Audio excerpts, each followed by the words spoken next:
কি ভাবছিস ভুলে গেছি? পুরোপুরি সত্য না হলেও আংশিক সত্য। ভুলে যায়নি, তবে ভুলে যাওয়ার চেষ্টা করেছি। ভুলে যাব কথাটা বলা যতটা সহজ, কাজ করে দেখানোটা ঠিক ততটাই কঠিন।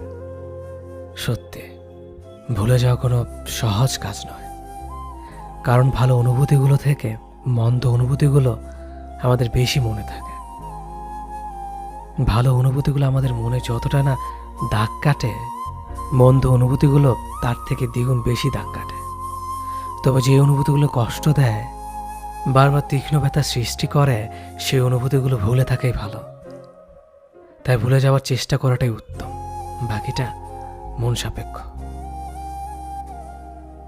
প্রাক্তন, কি মনে হয় সবার কাছে এটা বিরক্তকর শব্দ?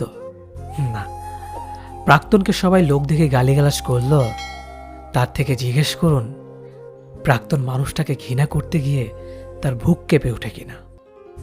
প্রাক্তন আমারও ছিল, তবে সম্মান করে চেয়েছিলাম দুজনেই, তারপরও পাওয়া হয়নি। তার দোষ দিয়েই বা কি লাভ? হয়তো উনি ঠিক করে রেখেছেন যে তোর পাঁজরের হার ওর শরীরে নেই। যাই হোক, তাকে ভুলিয়ে দেওয়ার জন্য যার আগমন হয় আমার জীবনে, তাকে পেয়েও এখনো পাওয়া হয়নি। কখনো চাইনি এই প্রাক্তন নামক শব্দটা তোমার জন্য আমার মুখ থেকে উচ্চারিত হোক। এক পৃথিবী মানুষকে মানিয়ে আমি তোমাকে আমার প্রিয়তমা করে নিব। শুধু হাতটা ধরে রেখো, দোয়া চাই। কিছু পুরুষ আছে যারা মধ্যরাতে যৌন চাহিদাতে উত্তেজিত হওয়ার পর বউকে ভোগের বস্তু মনে করে না। মাঝরাতে যখন তারা দেখে স্ত্রীর গায়ের তাপমাত্রা বেশি, তখন স্ত্রীর সাথে শারীরিক মেলামেশা না করে তার মাথায় জলপট্টি দিয়ে দেয়। কিছু পুরুষ এখনও আছে যারা গার্লফ্রেন্ডকে নিয়ে রুম ডেট করার চিন্তাতে মগ্ন থাকে না, বরং গার্লফ্রেন্ডকে কিভাবে বউ করা যায় তার জন্য লড়াই করতে থাকে। কিছু পুরুষ আছে যারা কোনো নির্জন জায়গা পেলেই গার্লফ্রেন্ডের বুকে হাত দেয় না, বরং অন্যটা ঠিক করে দেয়। কিছু পুরুষ এখনও আছে যারা তাদের পিতামাতার বৃদ্ধ বয়সের খুঁটি হয়ে দাঁড়ায়। পিতামাতাকে নিজের সবটা দিয়ে ভালো রাখার চেষ্টা করে যায়। তবু আমাদের এই সমাজ আমাদের চোখে আঙুল দিয়ে দেখিয়ে দিতে চায় পুরুষ জাতি খারাপ, পুরুষ জাতটা বেঈমান। সবাই এক হয় না, সবার মেন্টালিটি, পারিবারিক শিক্ষা, ধর্মীয় শিক্ষা এক হয় না। তাই সবাইকে এক পাল্লাতে মাপা ঠিক না। কিছু মানুষ অকারণে অনলাইনে থাকে। খুব ভোরবেলা, গভীর রাত, দুপুর, বিকেল, সব সময় এদের অনলাইনে পাওয়া যায়। এরা কাউকে মেসেজ দেয় না, ফেসবুকের নিউজ ফিডে স্ক্রল করতে করতে ক্লান্ত হয় না। একবার নিউজ ফিড, একবার মেসেঞ্জার পালাক্রমে ঘুরে বেড়ায়, কিন্তু কাউকে নক করে না। এই মানুষগুলোর জন্য কেউ অনলাইনে অপেক্ষা করে না, কেউ কখনো তাদের খোঁজই নেয় না, তবুও এরা অনলাইনে আসে। কিছু যেন একটা আকর্ষণ এখানে আছে, কিন্তু কি আছে তারা এটাও জানে না। এরা জানে শুধু ফেসবুকে স্ক্রল করতে, ঘন্টা পর ঘন্টা অন্যের ডে দেখে সময় পার করতে। কেউ কেউ দুই একটা পুরাতন মেসেজ ঘেঁটে দেখে। এরা কারা জানেন? ভিতর থেকে খুব নিঃসঙ্গ, খুব একা। অনলাইনের জগতে তাদের আহামরি টাইপ বন্ধু নেই, প্রেমিকা নেই, প্রেমিক নেই, তবুও তারা অনলাইনে আসে। কারণ মেসেজের আশা এরা করে না, কেউ এদের থেকেও মেসেজের আশা করে না। অনেকেই মনে করে এরা হয়তো সারাক্ষণ অনলাইনে প্রেম করতে আসে, অন্যকে ইনবক্সে বিরক্ত করার জন্য অ্যাক্টিভ থাকে, কিন্তু প্রকৃতপক্ষে তারা প্রেম থেকেও দূরে থাকে। একাকিত্ব নিয়ে তারা যেমন অনলাইনের এখন ওখন ঘুরে বেড়ায়, ঠিক সে একাকিত্বকে সঙ্গী করে ঘুমিয়ে যায়। কেউ তাদের না, তারা কারো না, তারা শুধু প্রচণ্ড রকম নিঃসঙ্গ। কিছু মানুষ আছে যারা অল্পতেই রেগে যায়। এই রেগে যাওয়া মানুষগুলোকে আমরা অনেকে পছন্দ করি না।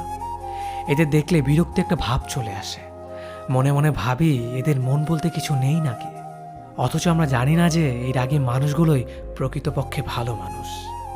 কিন্তু রাগী মানুষগুলো খারাপ না। রাগী মানুষেরা নিজেদের চরিত্রে সহজে দাগ লাগতে দেয় না। এতে যাই হোক না কেন, এদের ব্যক্তিত্ব যতটা নিখুঁত, ঠিক ততটাই প্রখর। এরা সহজে হারতে শেখেনি। রাগ সবসময় খারাপ অর্থ বহন করে না। মাঝে মাঝে রাগের মধ্যেও নিজের ব্যক্তিত্বকে তুলে ধরা যায়। তবে অকারণে রাগ করা কিংবা অল্পতেই রেগে যাওয়া খুব খারাপ। এসব রাগের কোনো মূল্য নেই। এসব রাগ হলো এক ধরনের ছেঁচড়ামি, রাগী মানুষগুলো যা বলবে সব তোমার সামনেই বলবে। ভালো করলে ভালো বলবে, খারাপ করলে খারাপ। এরা সামনে তালি আর পেছনে গালি দেয় না, যা বলবে সব মুখের ওপর বলবে। শুধুমাত্র এই কারণেই তারা অনেকের কাছে খারাপ হয়ে যায়। যার রাগ যত বেশি তার মনে ভালোবাসা ততটাই বেশি। যার রক্ত যতটা গরম তার মনও ততটাই নরম। যে বেশি বকাঝকা করে সে নীরবে ততটাই কাঁদে।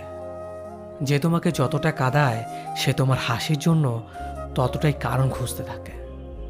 তাই রাগী মানুষদের আপন করতে শিখো। একবার আপন হয়ে গেলে তারা সহজেই পর করে দেয় না। রাগী মানুষগুলো ভালোবাসা খুব কম পায়, কিন্তু যতটুকু পায় ঠিক ততটুকু ধরে রাখতে জানে। কেউ আমাকে ভালোবাসলেই মনে হয় সে আমার মনের মতো হয়ে চলুক। আমি যা পছন্দ করি সে তাই করুক।